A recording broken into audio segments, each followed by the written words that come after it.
the citizens of Gaza don't have an Iron Dome to protect them the way that the citizens of Israel do. It's one of the many ways they're at a significant disadvantage. Although an Israeli military spokesperson tried to push back on the idea that there's really much of a discrepancy there.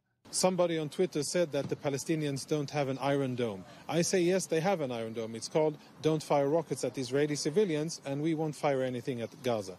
Yeah, but there are a couple of differences. Iron Dome, for one, sounds much cooler. And also, it has the significant advantage of being an actual defence system that exists, unlike Gaza's, which is mostly try not to be where the bombs are landing. And it's important to note here, the vast majority of the Palestinians in Gaza are not part of Hamas. They don't get together and all decide to launch rockets. It's not a fucking co-op board.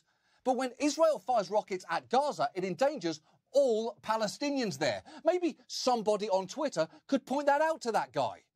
To people in Gaza, it can seem like the only time anyone pays attention to what's happening there is when Hamas is firing rockets, which is understandably very frustrating because they've been living under a suffocating blockade for 14 years. And in Israel and the occupied Palestinian territories, Palestinians are essentially being governed by a form of apartheid, an assessment echoed by both international and Israeli human rights groups.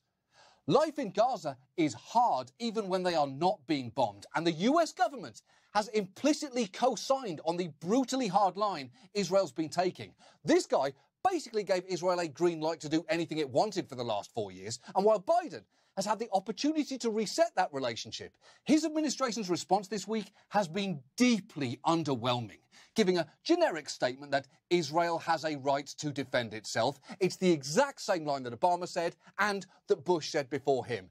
Israel has a right to defend itself is just something all presidents end up saying out loud at some point in office, like my fellow Americans, or what do you mean there are no aliens? This is some bullshit. And look, it's not that Israel doesn't have the right to defend itself. It's just that line cannot be used to excuse absolutely everything.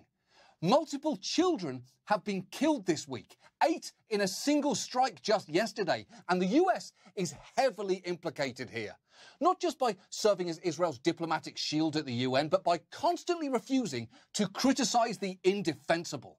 Watch as just this week, a State Department spokesman desperately tried to equivocate when asked a pretty simple question.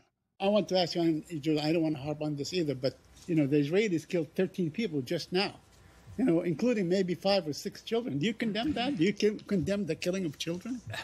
Saeed, I'm asking you, do you condemn the killing of Palestinian children? Obviously, and these reports are just emerging, and I understand, I was just speaking to the team, I understand we don't have independent confirmation of facts on the ground yet, so I'm very hesitant to get into reports that are just emerging. Obviously, the deaths of civilians, be they Israeli or Palestinians, are something we would take very seriously. Holy shit, he just asked you, is child murder bad? This really isn't hard. Just say yes. The only scenario in which the answer to is killing children wrong gets tricky is if you're a time traveller in 1890s Austria trying to explain why you just killed the Hitler family's bouncing new baby boy. I know how this looks, but trust me, it is complicated. Look, there is a real tendency, particularly in America, to both sides this situation, and I'm not saying that there aren't some areas where that's warranted, but it's important to recognise there are also areas where it's simply not. Both sides are firing rockets, but one side has one of the most advanced militaries in the world. Both sides are suffering heartbreaking casualties, but one side is suffering them exponentially.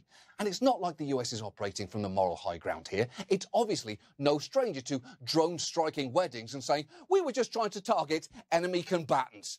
This country has blood on its hands too. And look, if you believe Israel's actions are warranted and proportionate this week, you're welcome to try and make that argument. But we have got to start having this conversation honestly, and falling back on convenient sanitized terms like real estate disputes and airstrikes on militants feels a little disingenuous when what you're describing is forcing people from the homes they've lived in for decades and killing civilians and children. And again, none of this frees Hamas from responsibility, but Hamas doesn't represent all Palestinians, just as what Israel is doing right now doesn't represent all Israelis or indeed Jewish people. Lots is complicated here, but some things are pretty simple. One side is suffering much